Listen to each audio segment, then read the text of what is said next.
शांति। आज 16 सितंबर 2024 है। समस्याएं हम ब्राह्मण बच्चों के सामने दिन प्रतिदिन समय प्रति समय आते रहते हैं, छोटे रूप में भी बड़े रूप में भी। लेकिन उन समस्याओं में उलझने के बजाय उसको एक सेकंड में बिंदु लगाए, उसकी विधि क्या है, ये आज का स्लोगन हमें बता रहा है। सुनते हैं आज का स्लोगन। बिंदु रूप में स्थित रहो तो समस्याओं को सेकंड में बिंदु लगा सकेंगे। बाप दादा ने हम बच्चों को 3 बिंदु का ज्ञान दिया है।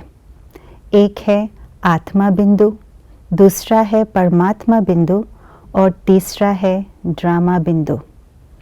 आत्मा अपने जब स्वरूप में अनादि स्थिति में स्थित हो जाती है तो अपने सर्व शक्तियों के सार में, सर्व गुणों के सार के स्वरूप बन जाती है।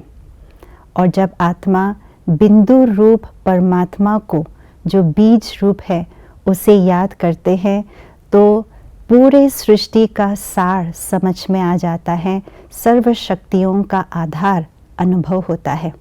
और तीसरा, जब ड्रामा बिंदु यानी हर सीन को फुल स्टॉप लगाने की शक्ति आ जाती है तो हर समस्या को हम पार आसानी से कर सकते हैं।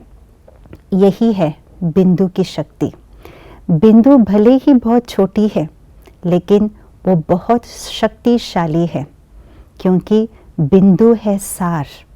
और समस्याएं बहुत ही बड़ा रूप हमें दिखाई पड़ता है, उसका विस्तार बहुत ज़्यादा है, लेकिन उस समस्या में शक्ति नहीं है। समस्या वास्तविक रूप में देखा जाए तो शक्तिहीन होते हैं। क्यों? क्योंकि दुनिया के अंदर, या यूनिवर्सल लॉ कहो या उसूल कहो, कि सार में शक्ति है और विस्तार में शक्ति नहीं होती है।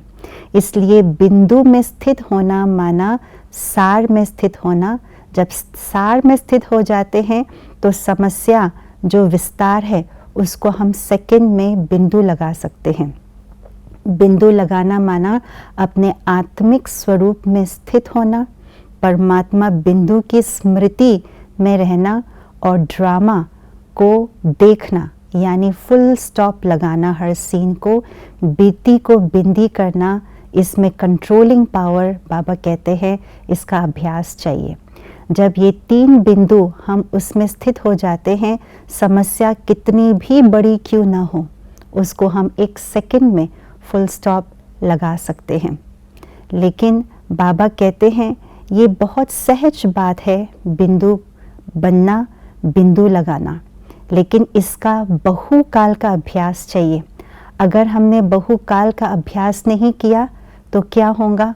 जब बहुत बड़ी समस्या आएगी तो उस समय हम अपने बिंदु रूप में स्थित होने का अभ्यास करते हैं, बाबा बिंदु को याद करने का अभ्यास करते हैं और फुल स्टॉप लगाने का भी अभ्यास करते हैं, तो उस समय माया हमारे मन के पर्दे पर समस्या के विस्तार को ले आते हैं, व्यक्ति के संस्कार स्वभाव के विस्तार को लेकर के आते हैं।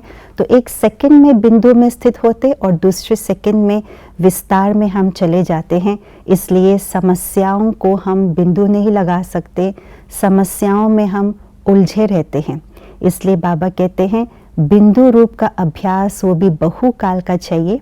और इसके लिए बाबा ने मुरली में कहा है, जितना जितना हम अव्यक्त स्थिति का अभ्यास करते हैं तो उतना ही सहजता से हम बिंदु रूप में स्थित होने का जो अभ्यास है वो सहज कर सकते हैं। बिंदु रूप में सहजता से हम स्थित हो सकते हैं। ओम शांति।